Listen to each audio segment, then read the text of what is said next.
because, you might very much so disagree with me and feel like, no, like, if I'm triggered, it's the other person's fault. But hear me out. So, what if I told you that the reason why you're triggered is because you haven't really found out what the root of the real issue is? What if I told you the reason why you're triggered is because you still, in some way, are afraid of letting go?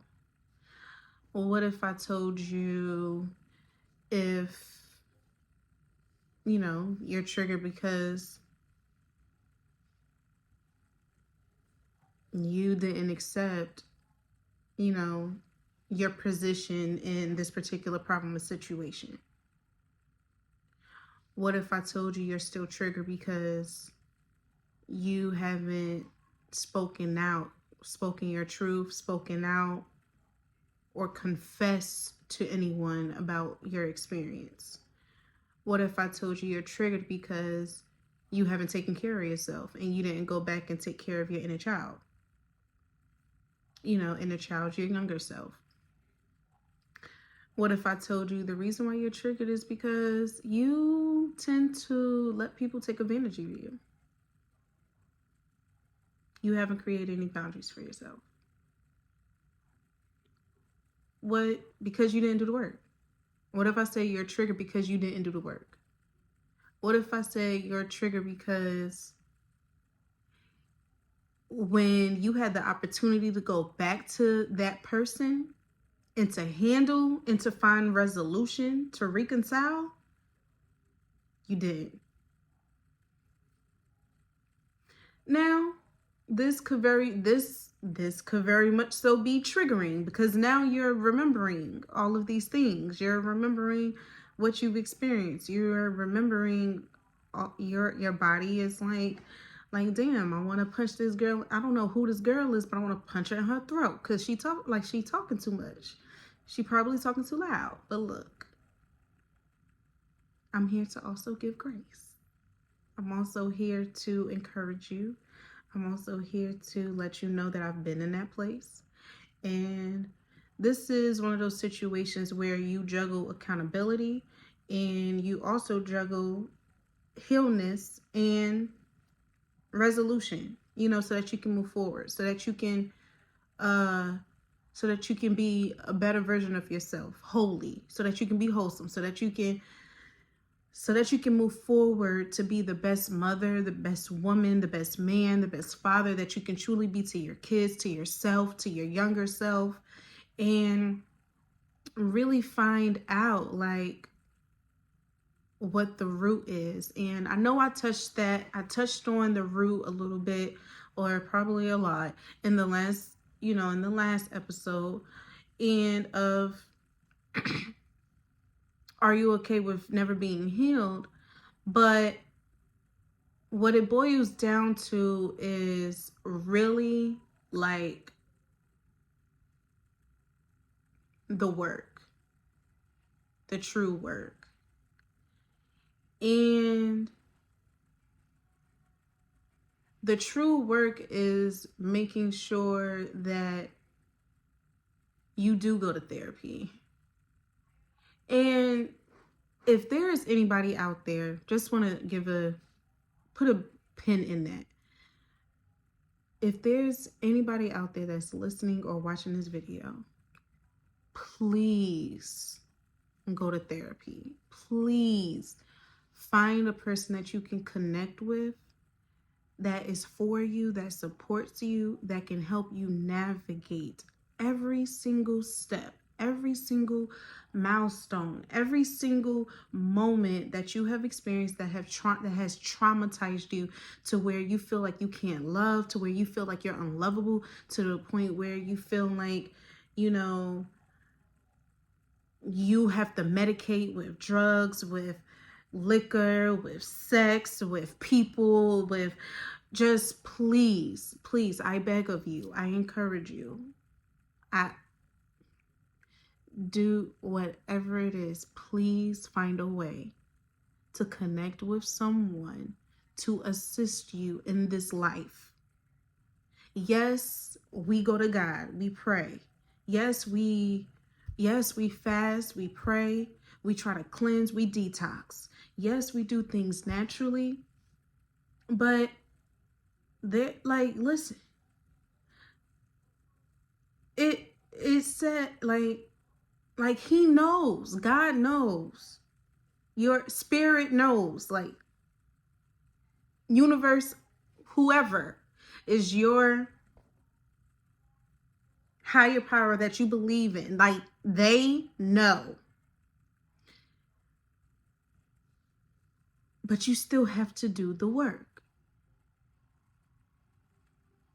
That's like, to give an example, that's like you, to be honest, going to God being like, oh my gosh, please help me heal, like help me, heal me. Why did you let me go through this? Da, da, da, da, da. And you praying to him, you're crying out, but you don't do the necessary work to, so you do all of that, but you just finished like your 4th bottle of Henny. I mean, maybe you didn't drink it straight, but listen, 4th cup. It's 4 bottles that you've had this week.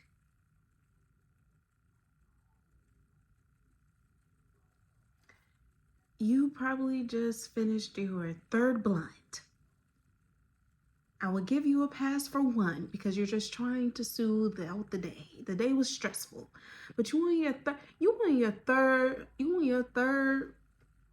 third. I can't even finish the sentence.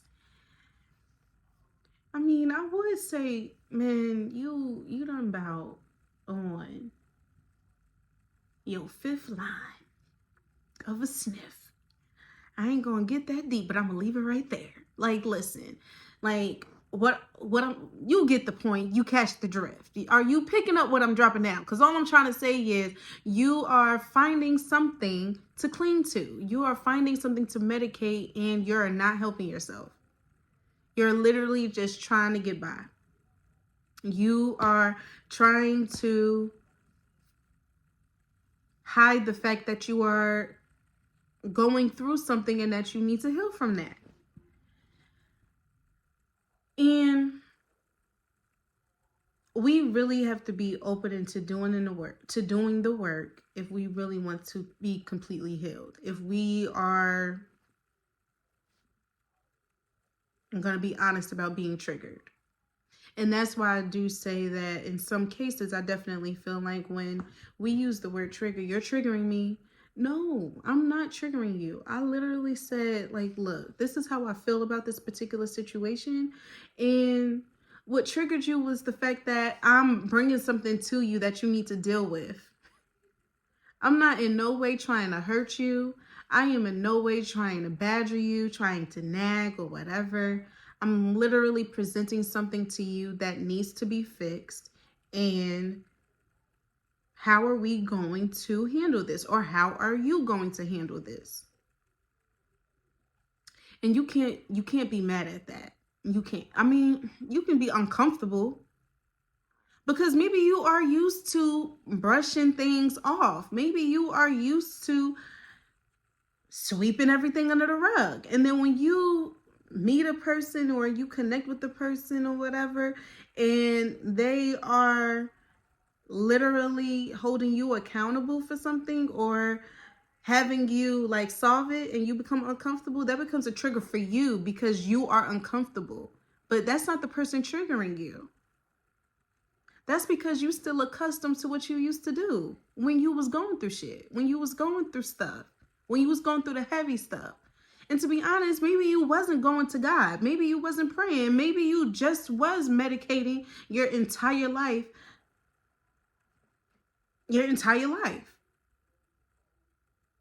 That's why there is, what you gonna call it, AAs out here. That's why we have these particular hotlines. so that you can call someone, so that you can talk to someone. And I really do feel like this is one of those conversations where it is imperative to have, because we tend to put a lot of blame. So I want to, maybe we can also, it was another thought that I'm going to put a pin on, because what I was going to say was, we so often when we go through things, we really do put a lot of pressure on people when it comes to our triggers that we haven't truly been healed from. And on one end is not intentional, and then on the other you just want someone to be held accountable for how they've hurt you, or how you felt in that particular moment, when it really wasn't no ill will. There are times where you can definitely be triggered because the person hurt you, but we have to really be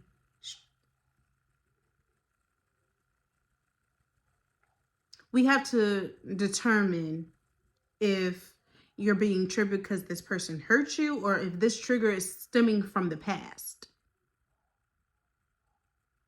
That is how you can separate the two, from the past and now. And I think that will help. What I was going to say was, correlating with that is that we also need to be mindful about who we let into our space to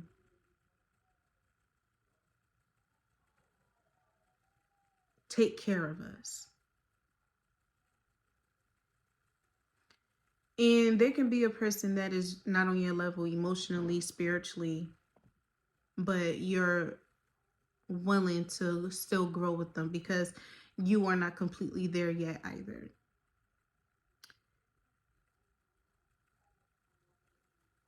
But that person may have baggage that you are in no way of capable of assisting them to help hold or to carry.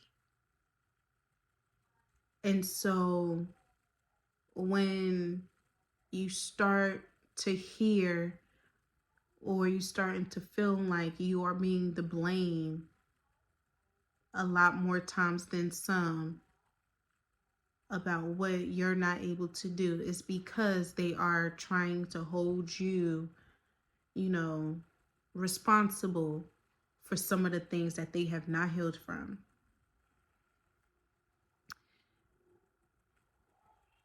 If you are in a relationship and you dealing with a person like this, I pray that you have enough grace for them and for yourself to be able to, encourage them, to support them, but to give them the resources to navigate these issues. And if they feel like they are being resistant, stop,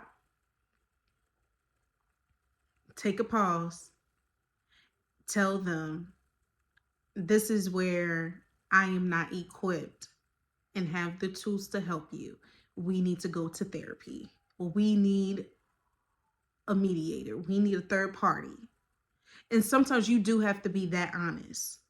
And then if they resist that, tell them, like, look, like, this is the only way. It's like literally a doctor. Like, we have people that study the mental, the mind, like the body, the soul, all of that for different reasons.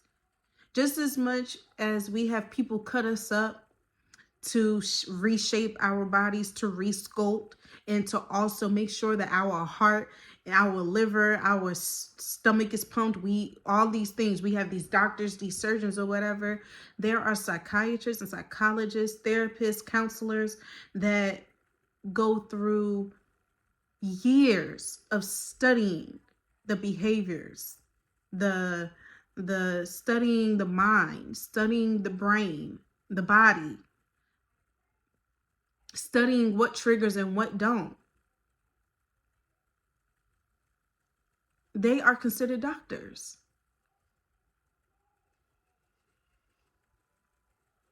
We're okay with getting cut up, but we're not okay with making sure that our brain is okay and that is functioning properly.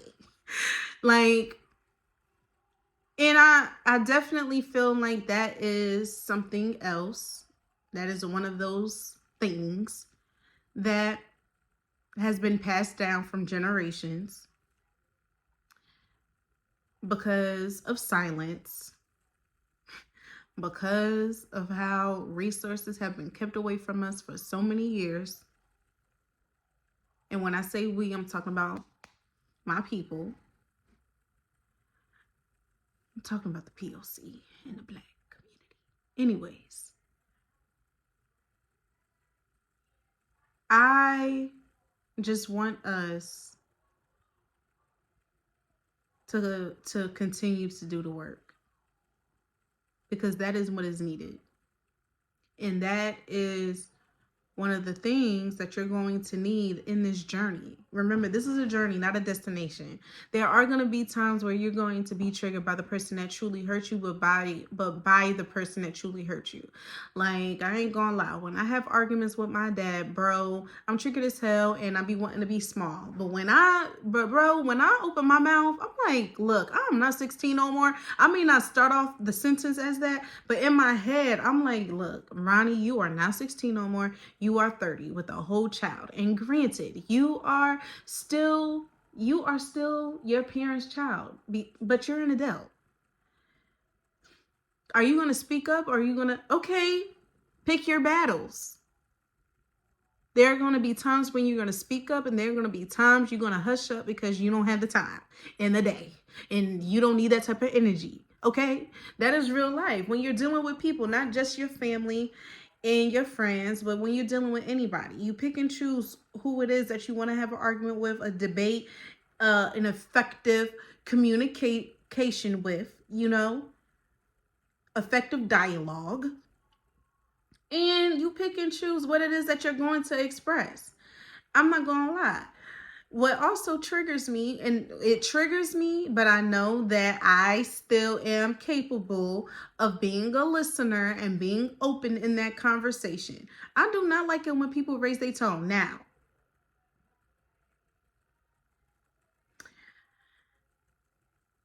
I be on 10 and I stay on 10. But that's like the good 10. When I just like be hype, because that's just me. And then there is like no in between. I think my aunt explained this to me. She was like, you're like either on 0 or on 10, but when you're on 10, that's just who you are. That's your life. But when you are like at a low, it can be any number. People like, we know. And I'm like, well, that's because I just be chill. And there are times when I am, you know what I mean? And I can still be chill, be done meditated, done wrote in my journal for the day, done drunk a whole gallon or two of water or whatever, and I'm dancing, and you know what I mean? And then I still be on 10 with that kind of energy. It's an amazing, great day.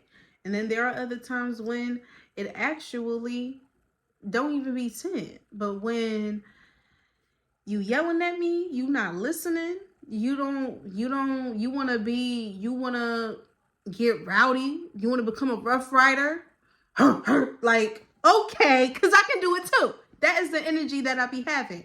And it is my responsibility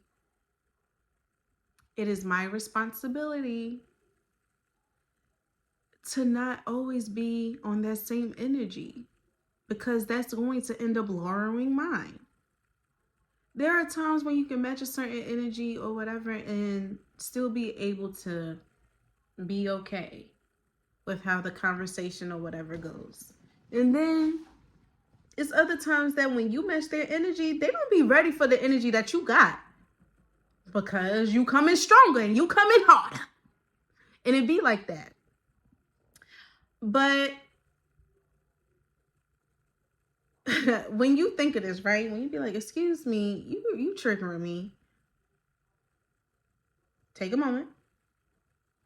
Be like, is she really triggering me, or Did I just not navigate and heal from that? And then, you know, on the other end, when we ask that question, when we stop and be like, hey, you know, it is okay to be honest and be like, all right, man, like, let's put a pause on that. Let's come back to that. I feel like our energies are coming to a thou. Let's bring it back down. Let's regroup and let's figure this out tomorrow. Let's figure this out tonight.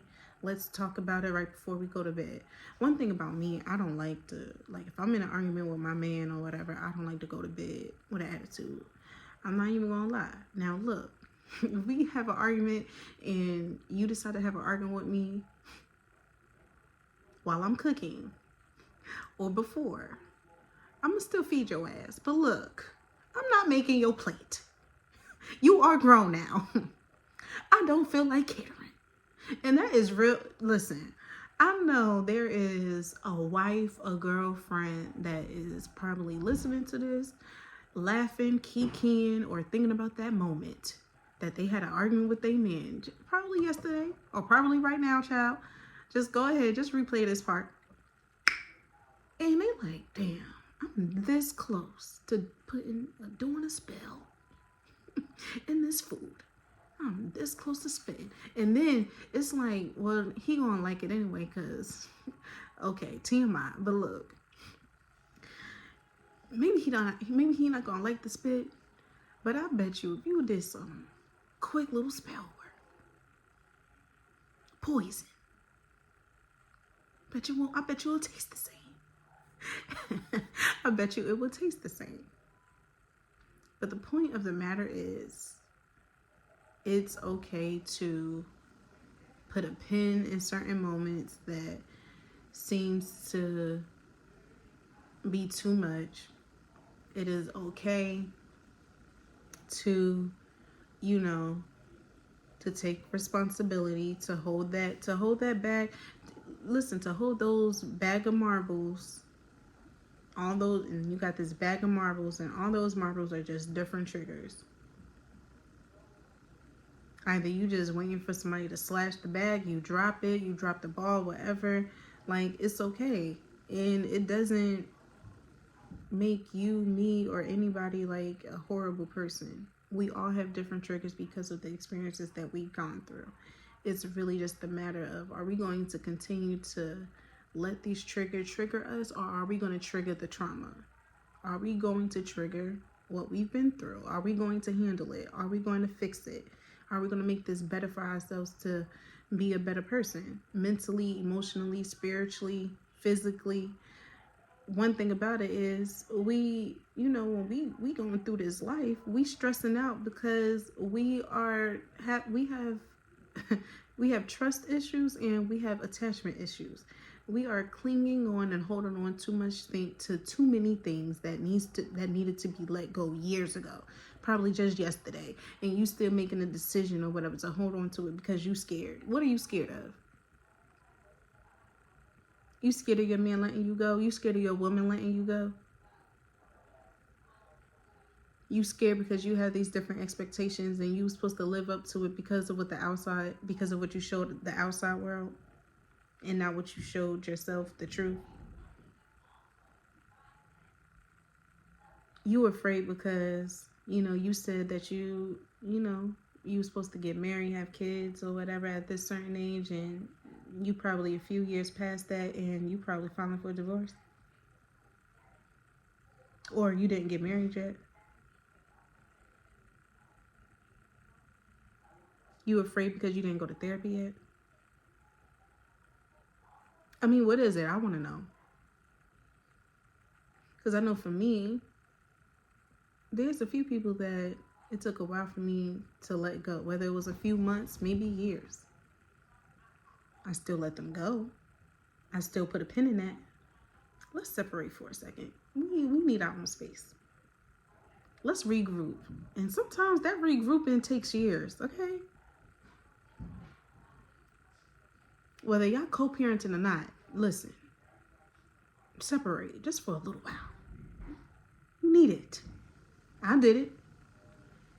mean, we ain't exclusive yet, but nonetheless, the point is, I don't want us to be so afraid to doing the work. I don't want us to resist doing the work. I don't want us to resist, truly being honest about what it is that we felt. Like one thing about it,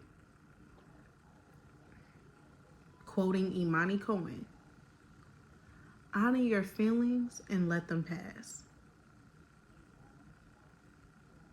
Thank you, Hood Healer. Thank you, Miss Imani. Honor your feelings and let them pass. Okay? Listen. Do that work, please. Listen, we all trying to get to that same place. It's going to take a while for us to get to that, to get to that level, to get to the top of that mountain. But we on the way. We still got some detours and paths to take until we get there. But listen,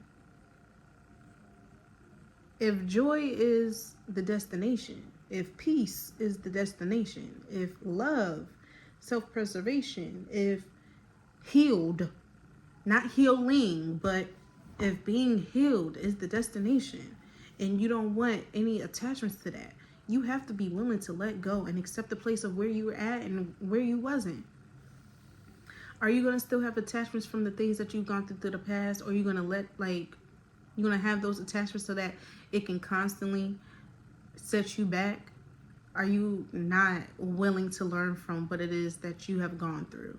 Are you not going to lay it at the altar and give it to God? Are you not going to accept where you at right now and to know that you're still evolving and growing? Are you not going to change your mind about this man or this woman that hurt you? Are you willing to see that they're able to change and you not changing them? Are you willing to give them space to even be who they really are? Or are you filling that void with potential because of what you thought? Quoting Miss Melendez. Thank you. Stop thoughting. I remember she would be teaching our Spanish class, bro. And throughout the day, just randomly, what you hear someone, well, I thought, well, stop thoughting. If you knew, and if you know, wouldn't be no question. Wouldn't be no doubt. Stop thoughting. And then make yourself open to ask questions. Listen, I don't care what anybody say. Listen, I'm gonna ask. I don't understand why do men hate questions? Why y'all hate questions? Why? Is it because you don't know? And if you do know, why can't you answer it confidently and boldly? Why can't you just say what it is and what it ain't? Why can't you just say what it is that you want and what you don't want? Why do y'all hate questions?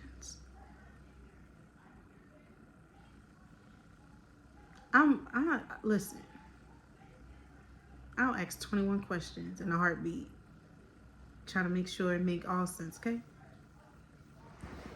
Even if I know the answer. Just asking questions to see if you're going to tell the truth.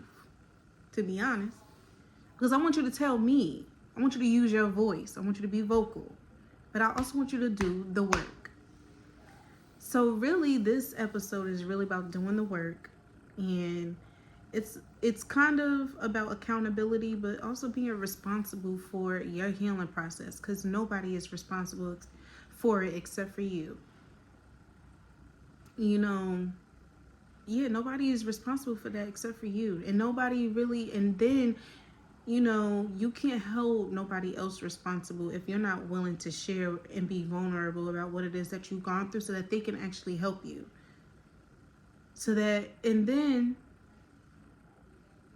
in that same breath, right, of what I said, thank you. If the person that you feel as though is hurting you and they don't know how can you say, like, you can say that they're triggering you, but how would they have known that they're triggering you just because you said it and you want them to change? Tell them what it is that they did, and then tell them how that affected you, and then tell them how that correlates to something that has happened in the past so that they can understand.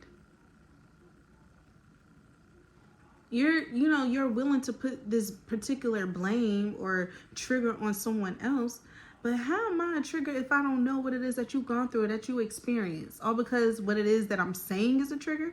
Okay. You want me to, how can, I am not a questionnaire for you to get hired. You know how you have those questionnaires or whatever that be asking you the same question 5 different times or whatever and see if you're going to get a different answer? And then you end up not getting a job, or you probably did get the job, just wasting time. But anyways, it's like that. Like, how am I supposed to know how I'm hurting you, how I'm triggering you, how I'm reminding you of something from the past if you've never shared it with me? And I'm not talking about you like, yeah, I went through this or whatever, with my ex, this, that, and the third. I'm talking about being given details. Sometimes you have to give details about this shit that you've gone through so that you can know if you've been healed from that or not.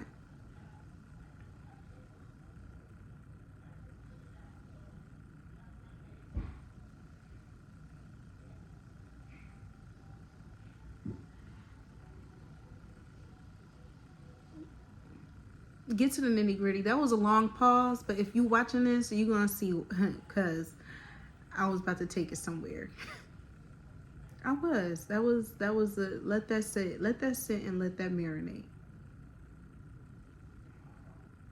Child, we're gonna have a lot of pauses in these episodes, child.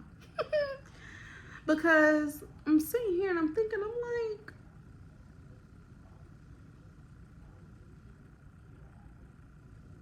excuse me, I'm triggering you?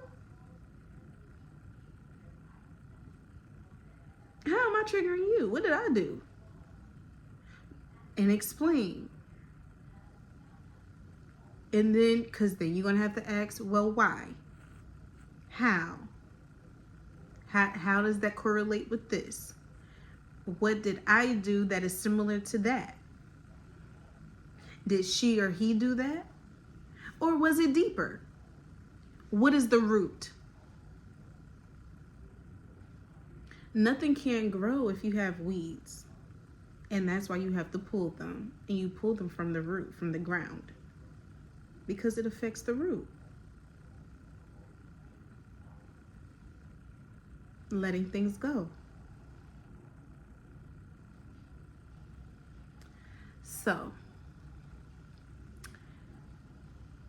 message. The next time you are in a situation to where you are feeling like you're being triggered, be aware and be mindful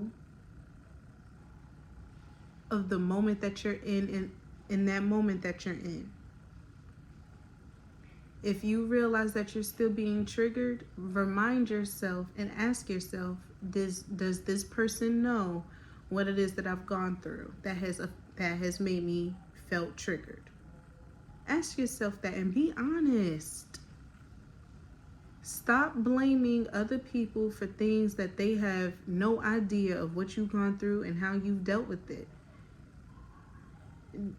Throwing blame and shame on other people and making them feel bad about what it is that you have gone through will shape your relationship. And it can affect it and reshape it. You will make them feel as low and bad as possible because of some of the things that they have done to you, not realizing that it all stemmed from something that you've never explained to them, that you've went through years ago. or moments ago with somebody else from the past. We have to be willing to let go of those weeds so that we can grow, and so that our partner or the person, whoever, is growing, so that our tribe can grow. We have to be willing to water ourselves and to water our partners and our environment so that we can all grow. We have to put ourselves in the sunlight because we need that. Everything goes together. Be willing to let things go. Be willing to tell the truth. Do the work. Be honest. Be accountable.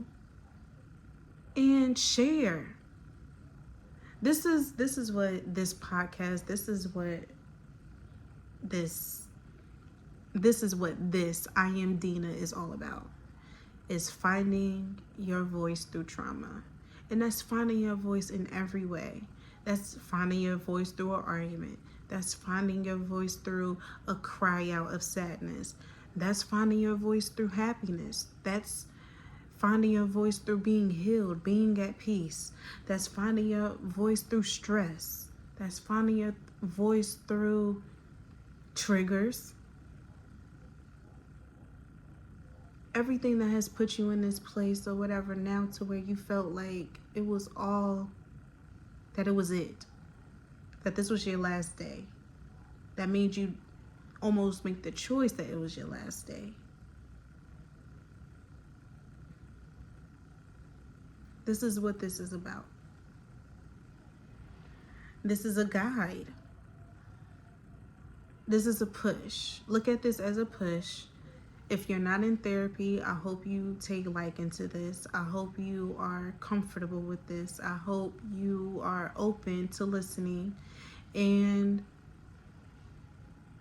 remember to give yourself grace and love, because that's what you deserve. And you deserve to be in this place to share everything, the good and the bad, to share who you really are, to share all your colors, to share your true self. And excuse me, you wasn't triggered. You just felt some type of way. And I love you. And I'm here for you.